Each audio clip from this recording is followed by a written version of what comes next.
pessoal, tudo bem? Vamos então continuar a nossa unidade 3, que é a unidade que trata da responsabilidade no Código de Defesa do Consumidor. E na aula de hoje a gente vai tratar do item 3.4, que é a responsabilidade pelo vício do produto ou do serviço.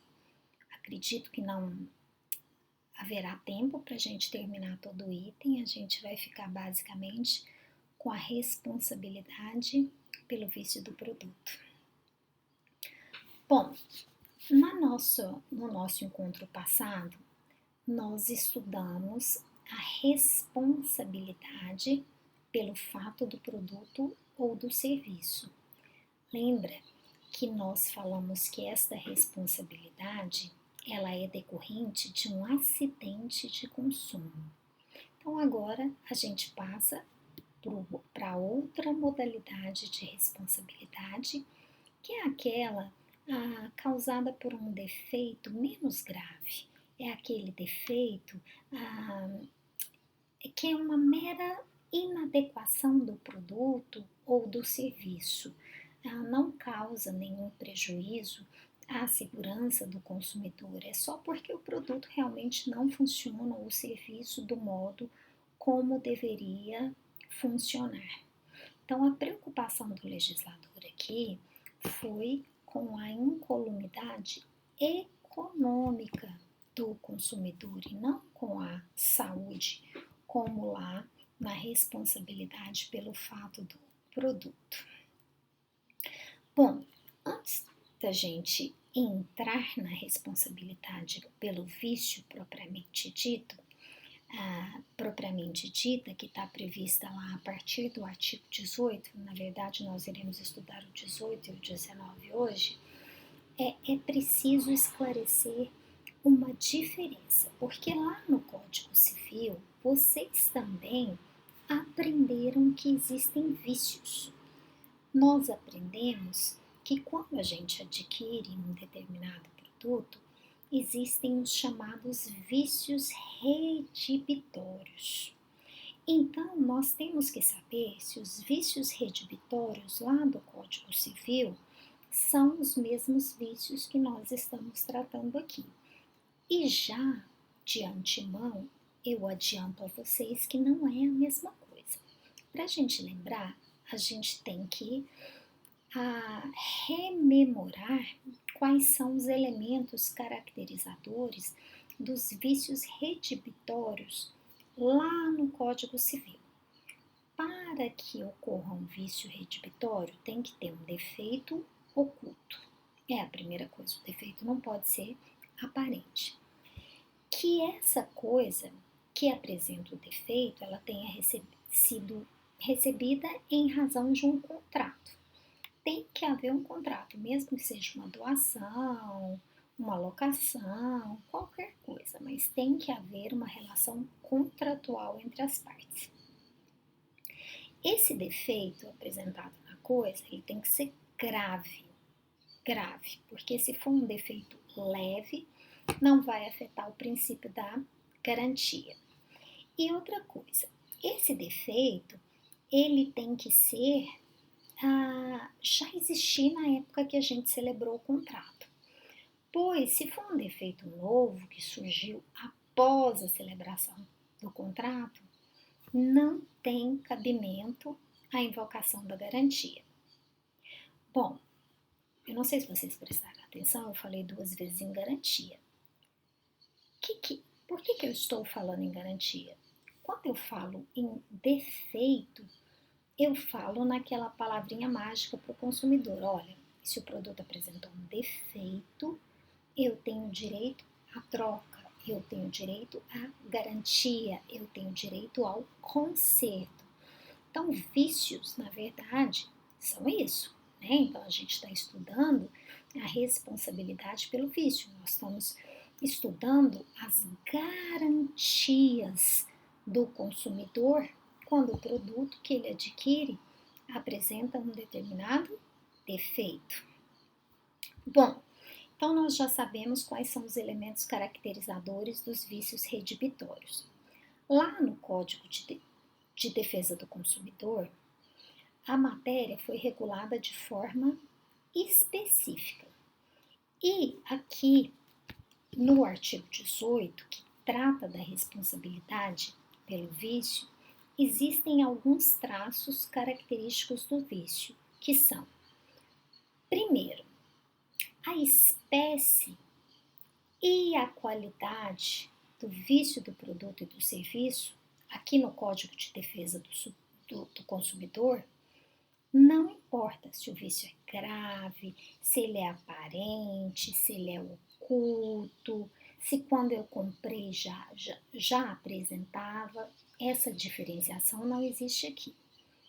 Outra questão importante, a responsabilidade aqui no Código de Defesa do Consumidor é sempre objetiva, o que não é lá no Código Civil.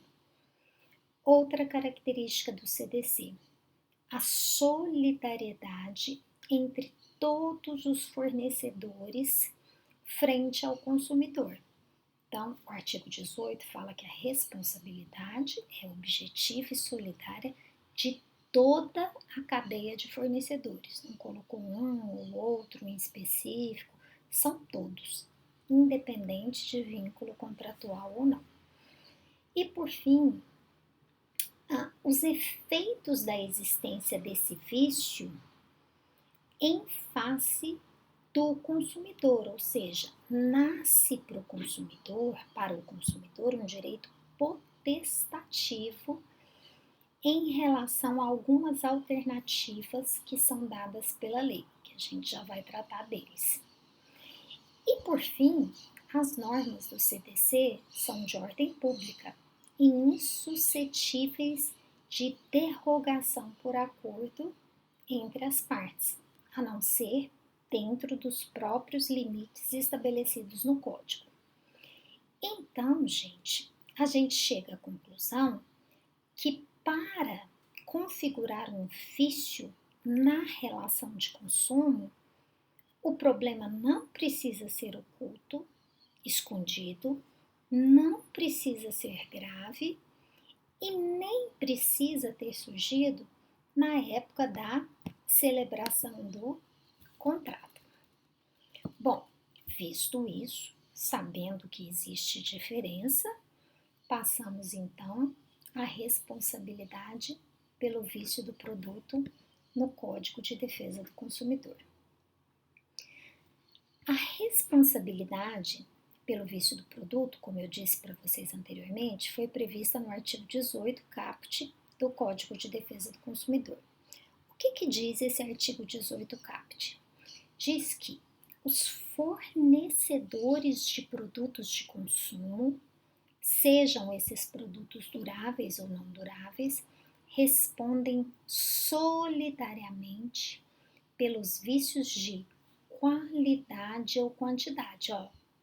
Vícios de qualidade no produto e vícios de quantidade. E esses vícios tornem os produtos impróprios ou inadequados aos produtos, impróprios ou inadequados ao consumo a que se destinam, ou lhes diminuam o valor, assim como aqueles vícios decorrentes de disparidade com as indicações constantes do recipiente, da embalagem, rotulagem ou mensagem publicitária, respeitadas as variações decorrentes de sua natureza, podendo o consumidor exigir a substituição das partes viciadas. Então, veja bem, gente, o artigo 18, diferentemente do artigo 12, quando o legislador optou por diferenciar os fornecedores, lembra lá que no acidente de consumo, o legislador falou em fabricante, produtor, construtor e importador? Aqui, o vício do produto é para toda a cadeia de fornecedores, porque o legislador utilizou o gênero, tá?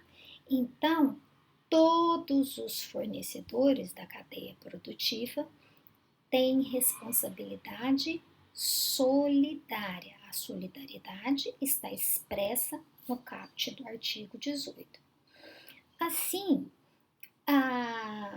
o consumidor pode, por exemplo, reclamar que uma TV que ele adquiriu não liga, né? Sem precisar, ele comprou a TV das Casas Bahia, por exemplo, né? Então, a TV tem a marca LG. Então, ele pode reclamar, reclamar o vício, o defeito perante a Casas Bahia, porque a responsabilidade de todos os fornecedores, independente de ser fabricante, importador, é solidária. Então, nesta situação, ele vai fazer a reclamação, ou ele pode fazer a reclamação diretamente contra a Casas Bahia ou contra a LG, se ele assim optar, né? Então, quando a gente analisa o artigo 18, a gente percebe que ele se refere a dois tipos específicos de vício. Ele fala que ocorrerá responsabilidade pelo vício do produto quando houver vício de qualidade e de quantidade. A disciplina do vício de qualidade, explicando, né, o que é um produto, quando um produto não tem qualidade, está contida nos próprios parágrafos do artigo 18.